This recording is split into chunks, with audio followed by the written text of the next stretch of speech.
दुनिया में सबसे ज़्यादा पॉपुलेटेड कंट्री होने वाला तुर्की हर साल हज़ारों से भी ज़्यादा अर्थक्वेक अकेले फेस करता है। इस बार फिर फरवरी 6, 2023 को तुर्की में अर्थक्वेक आता है। तुर्की सीरिया के साउथ ईस्टर्न रीजन में एक्चुअली अर्थक्वेक फिर से आती है 2 बार।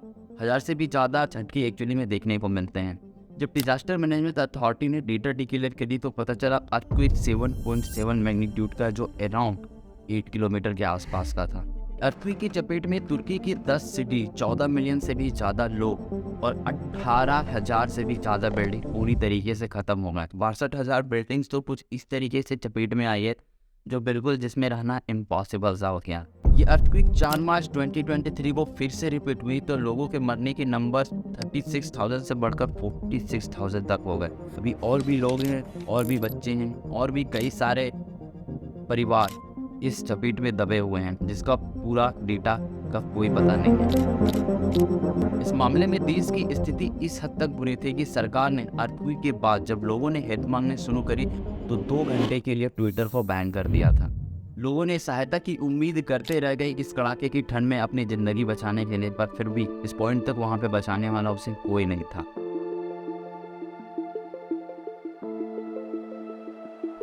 आइए इस वीडियो में जानने की कोशिश करते हैं दोस्तों कि एक्चुअली में ऐसा क्यों है और किस तरीके से तुर्की को बार बार इस टाइप के प्रॉब्लम फेस करने पड़ते हैं। और इतनी बुरी स्थिति तुर्की में एक बार नहीं, पिछले 1939 से बार बार देखने को मिल रहा है।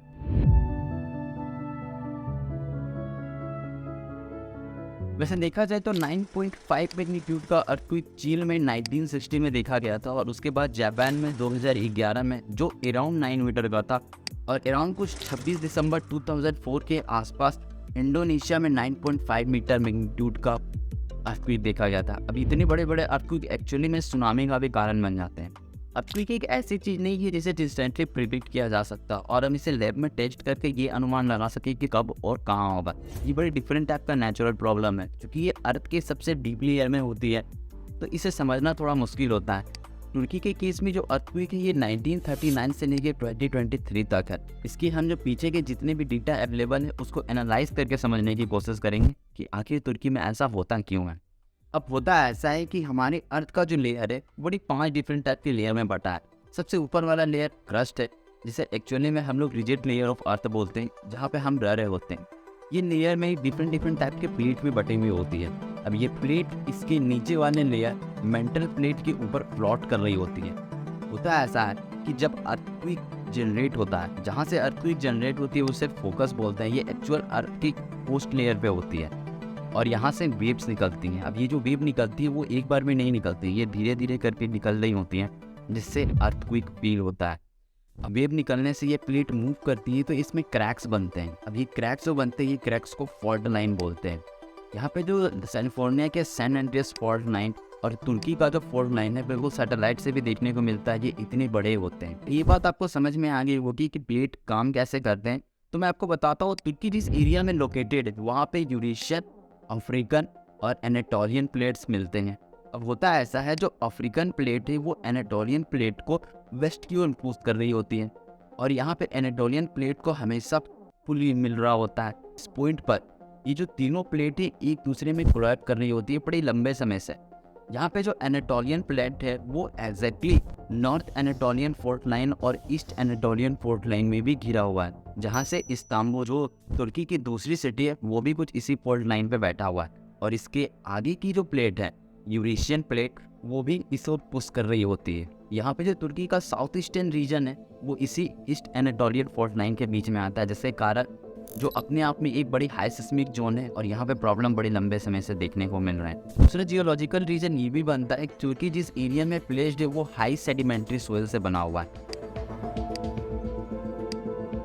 हाई सेडिमेंट्री सोइल एक्चुअली में सोइल और वहाँ के जो स्टोन्स हैं वहाँ से ब्रेक होके बन रहे होते हैं। दिक्कत तब होती है जब अर्थक्वेक आता है तो ये सेडिमेंट्री सोइल अपने बिहेवियर एक लिक्विड के जैसे कर लेती है। अगर अर्थक्वेक आती है तो ये सेडिमेंट्री सोइल हाई स्ट्रेंथ और हाई स्पीड के कारण फ्लोट करने लगती है, जिसके कारण अर्थक्वेक की जो स्पीड होती है उसमें मोमेंटम मिलता है और उसकी जो लेंथ होती है वो बढ़ भी सकती है। ये स्पेशली आपको उसी एरिया में देखने को मिलेगा जहाँ पे अर्थक्वेक्स आ रहे होते हैं। यहाँ पे एक रिसर्चर मार्टिन गॉर्जन ने एक पेपर रिलीज करी थी जिसमें तुर्की का जो नॉर्थ ईस्टर्न साइड है वो एक्चुअली में north eastern Anatolian fault line में आता है। यहाँ पे सी लेवल भी ज़्यादा है, जिसके कारण यहाँ पे अर्थक्वेक के चांसेस और भी ज़्यादा बढ़ जाते हैं। अगर हम लोग पॉइंट पे वापस आएँ तो 1990 से लेकर 2023 तक 2017 का अर्थक्वेक सबसे बड़ा देखा गया था, जिसमें अकेले तुर्की 38,000 से भी ज़्यादा झटके फेस किया था। इस मामले में अगर 2023 के अर्थक्वेक देखी तो ये एक्चुअली में कोई कम भी नहीं है। स्थिति इतनी बुरी है कि सरकार ने तो 2 घंटे के लिए सोशल मीडिया बैन कर दिया था। लोगों ने हेल्प मांगने की कोशिश करी तो उसे कोई हेल्प नहीं मिला। तुर्की की जो लोकल सिटी है इस्तांबुल, मैक्सिको, ऑस्ट्रेलिया, यहाँ के और भी रेस्क्यू टीम कॉन्स्टेंटली वर्क कर रहे हैं। और इवन जर्मनी ने तो अपनी वीज़ा रिस्ट्रिक्शन हटा दी है कि अगर उसके कोई नेबरहुड है तो एक्चुअली में अपना कंट्री छोड़ के वहाँ रहने आ सकते हैं। अब ये सारी कहानी 2011 के बाद से पलट जाती है, जब एक्चुअली में 2011 में 101 लोग एंडोसिन में मारे जाते हैं। गवर्नमेंट पूरी तरीके से ब्लेम करती है कि यहाँ पे सारा प्रॉब्लम एक कंस्ट्रक्शन कंपनी और सुपरवाइजर के साथ है। इसके बाद तो तुर्की अपने लिए एक लॉ भी पास करती है, जिसे दुनिया का सबसे अच्छा अर्थक्वेक लॉ भी बताया जाता है। जो फॉल्ट लाइन तुर्कीज में पार हुई पड़ी है, वहाँ पे कम्प्लीटली रिस्ट्रिक्टेड है बिल्डिंग्स बनाना, और जो बिल्डिंग्स बनती है उसमें अर्थक्वेक आने से पहले और अर्थक्वेक जाने के बाद उसकी जांच होनी चाहिए। 2002 के प्रेसिडेंट रिसेप तायिप एर्दोगन एक्चुअली में एक प्लान भी निकाले थे, जिसमें तुर्की अर्थक्वेक टैक्स के नाम से था।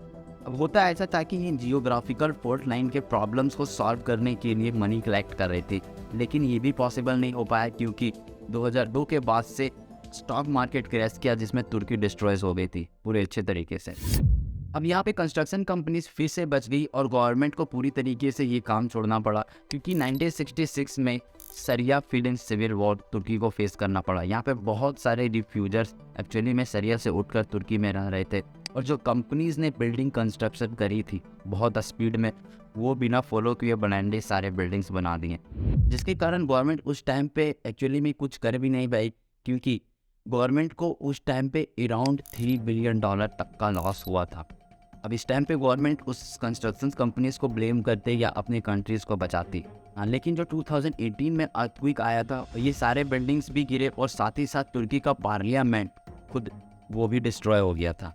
यहाँ पे hospitals, building, government offices, blocks, हर एक चीज़ पूरी तरीके से अराउंड 25,000 से ज़्यादा बिल्डिंग्स पूरी तरीके से गिर गई।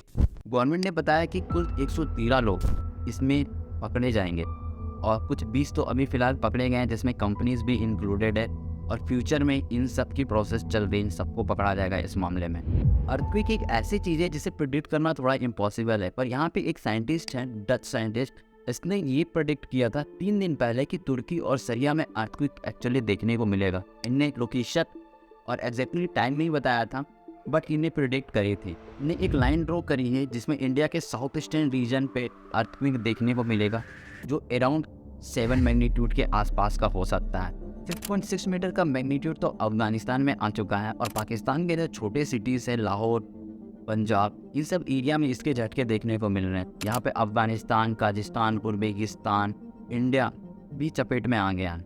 इंडिया के मामले में ये HKH हिंदू कोस्ट रीजन, यहाँ पे सबसे ज़्यादा हाई सेस्मिक जोन प्रेडिक्ट किया जाता है इस मामले में।